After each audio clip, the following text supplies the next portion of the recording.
Stock market అంటే ఇంకా gambling అనుకుంటున్నారా? రండి 2 నిమిషాల్లో మీకు నేను ఎక్స్‌ప్లెయిన్ చేస్తా. ఒక చిన్న ఎగ్జాంపుల్. ఇమాజిన్ చేయండి ఒక టాయ్ షాప్‌ని. పేరు కళ్యాణ్ టాయ్స్ కంపెనీ అనుకుందాం. ఆ టాయ్ షాప్‌లో toy cars, toy aeroplanes, toy ATMs and toy hospitals ఇలా చాలా బొమ్మలున్నాయి. సో, మీరు అక్కడికి వెళ్లి కొనుక్కోవచ్చు. అలాగే సేమ్ వే స్టాక్ మార్కెట్‌లో మీరు రియల్ కంపెనీస్ యొక్క స్టాక్స్‌ని కొనుక్కోవచ్చు. ఆ కంపెనీస్ ఇండియాలో మరియు వరల్డ్‌లో బిజినెస్ చేస్తూ ఉంటాయి. స్టాక్ అన్నా, షేర్ అన్నా ఒకటే.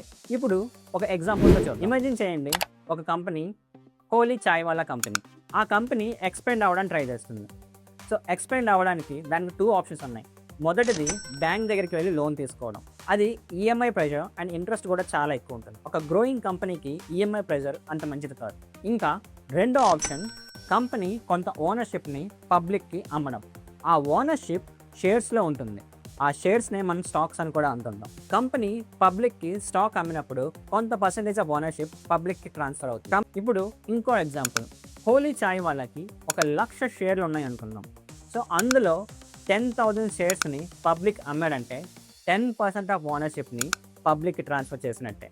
అంటే ఇప్పుడు నువ్వు ఒక షేర్ కొంటే అందులో హోలీ చాయ్ వాలా కంపెనీకి నువ్వు పార్షియల్ ఓనర్ అయిపోయినట్టే. అయితే ఇక్కడే ఇంట్రెస్టింగ్‌గా మారుతుంది. ఇప్పుడు హోలీ చాయ్ వాలా కంపెనీ బాగా ప్రాఫిట్స్ చేసుకొని బాగా బ్రాంచెస్ పెడితే షేర్ ప్రైస్ పెరుగుతుంది. షేర్ ప్రైస్ పెరిగితే మీకు ప్రాఫిట్ వస్తుంది. అంటే కంపెనీ గ్రో అవుతుంది అండ్ ప్రాఫిట్స్ కూడా పెరుగుతున్నాయి. స్టాక్ ప్రైస్ కూడా పెరుగుతుంది. అదే ఆపోజిట్ సైడ్ బ్రాంచెస్ పెట్టారు, కస్టమర్స్ రావట్లేదు, కంపెనీ లాసెస్‌లోకి వెళ్ళిపోయింది.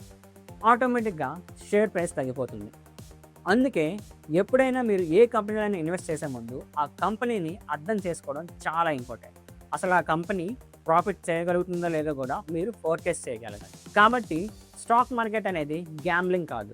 గ్యాంబ్లింగ్‌లో నాలెడ్జ్ అస్సలు పనిచేయదు. స్టాక్ మార్కెట్‌లో నాలెడ్జ్ కూడా పనిచేస్తుంది. పూర్తి ఎక్స్‌ప్లనేషన్ కావాలా? అయితే నేను complete video bio and comment సెక్షన్‌లో ఇచ్చా. Go and check it out. అలాగే స్టాక్ మార్కెట్ గురించి మీరేమనుకుంటున్నారో కామెంట్ సెక్షన్‌లో చెప్పండి.